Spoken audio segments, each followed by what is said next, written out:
போத நிறுத்து.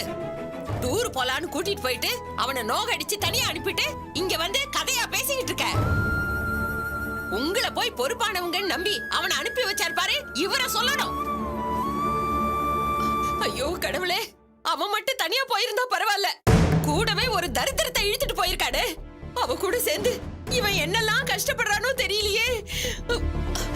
புதுசா கல்யாணம் ஆனவங்கள இப்படிதான் அம்மான்னு விட்டுட்டு வருவீங்களா? உங்களுக்கு எல்லாம் மனசாட்சியே கிடையாதா? இப்ப எதுக்கு கத்தி ஊரை கூட்டுற? கத்தாம என்னங்க பண்றது? அவனை வாவான்னு கூட்டிட்டு போய் இப்படி தொலைச்சிட்டு வந்து நிக்கிறாங்களே, அவன் எங்க என்ன பண்ணிட்டு இருக்கானோ தெரியலையே.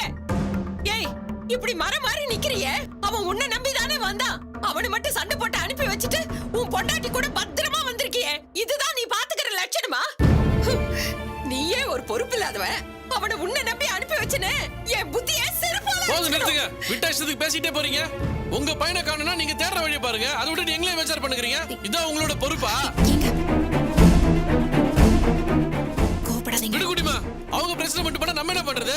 இந்த பாருங்க, உங்க பையனை தனியா அனுப்பிச்சது தப்புதான். அவன் எங்க இருந்தாலும் தேடி கண்டுபிடிச்சு கொடுக்குறோம். சும்மா தேவையில்லாம டென்ஷன் பண்ணிருக்காதீங்க. என் வீட்டுல எங்க அம்மானா இங்க நீங்க பிரச்சனை பண்றதுனே பிறந்திருக்கீங்களா? உங்களால திருத்தவே முடியாது. ஏய், யாரா பிரச்சனை பண்றது? என் மகனை காணோம்னு நான் பதறிட்டு இருக்கேன். உங்களை விட அவன் மேல எங்களுக்கு நிறைய அக்கறை இருக்கு. அவங்க எங்க இருக்கான்னு தேடி கண்டுபிடிக்கணும். கொஞ்சமா யோசிக்க விடுங்க. இந்த யோசனை எல்லாம் அவனை அனுப்புறதுக்கு முன்னாடி இருந்திருக்கணும். அவர்தான் விசாரிக்கிறேன்னு சொல்லிட்டார்ல, பேசாம உள்ள போ. அவன் வீட்டுக்கு வரட்டும். இவங்க பக்கமே அவன் தலை வச்சு படுக்க கூடாதுன்னு கண்டிஷனா சொல்லிடுறேன். இப்ப என்னங்க பண்றது? பஸ்ல போறோம்னு சொல்லிட்டு அவங்க எங்க தான் போயிருப்பாங்க? தெரியல குட்டிமா, அவன் போன் வேற சுவிட்ச் ஆஃபா இருக்கு. ஒருவேளை கொடைக்கானல்ல தங்கிட்டாங்களா? அப்படிதாங்க இருக்கும். அங்கேயே ஒரு ஹோட்டல்ல தாங்கி சுத்தி பார்த்துட்டு வரலான்னு முடிவு பண்ணிருப்பாங்க.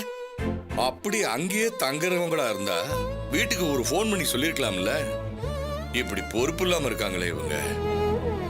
இருங்கப்பா, எங்க இருக்காங்கன்னு விசாரிக்கலாம். என்னங்க, அவங்க எந்த ஹோட்டல்ல தங்கி இருக்காங்கன்னு விசாரிச்சு பார்க்கலாம். எப்படி குட்டியோ, முதல்ல அவங்க ஹோட்டல்ல தான் தங்கியிருக்காங்கன்னு தெரியணும். அப்படியே அவங்க ஹோட்டல்ல தங்கி இருந்தாலும் எந்த ஹோட்டல் கண்டுபிடிக்கிறதுலாம் இங்க சாத்தியமே கிடையாது. ஆனந்த வச்சு விசாரிக்கலாங்க. அவர் போலீஸ் தானே. அவர் அங்க இருக்கிற போலீஸ் ஸ்டேஷன்ல சொன்னா அவங்க ஆள் அனுப்பி தரவா விசாரிச்சு சொல்லுவாங்க. ஆமால, கரெக்டா நடக்குதா? இரு, முதல்ல ஆனந்துக்கு ஃபோன் அடிச்சு இங்க வர சொல்றேன். வேணா, இங்க வர வச்சா இவங்க ஏதோ தேவையில்லாம பிரச்சனை பண்ணுவாங்க. நான் டைரக்டா அவனை நேரிலே பார்த்து பேசிட்டு வந்துடுறேன். மாமா, அவங்க 2 பேரும் கொடைக்கானல் தான் இருப்பாங்கன்னு நினைக்கிறேன். ஆனந்த் வச்சு எப்படியாச்சும் தேடி கண்டுபிடிச்சலாம். நீங்க ஒன்றும் கவலைப்படாம இருங்க. தகவல் ஏதாவது தெரிஞ்சா உடனே எனக்கு போன் பண்ணுங்க. சரி மாமா, கண்டிப்பா வரேன். பத்திரமா போயிட்டு வாங்க.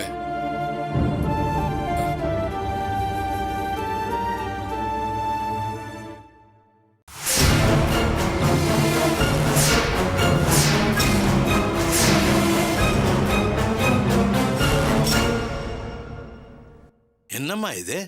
ஃப்ரெண்ட்ஸ் எல்லாம் ஒன்னா போறீங்க, சந்தோஷமா இருந்துட்டு வருவீங்கன்னு தானே நான் டூருக்கு அனுப்பிச்சு வச்சேன். அங்க போய் இப்படி ஒரு பிரச்சனையை பண்ணிட்டு வந்திருக்கீங்க. மாப்பிள்ளையில தான்ப்பா வந்துச்சு. இவரால எங்க நிம்மதியே போச்சு. யாராவது கோவப்பட்டு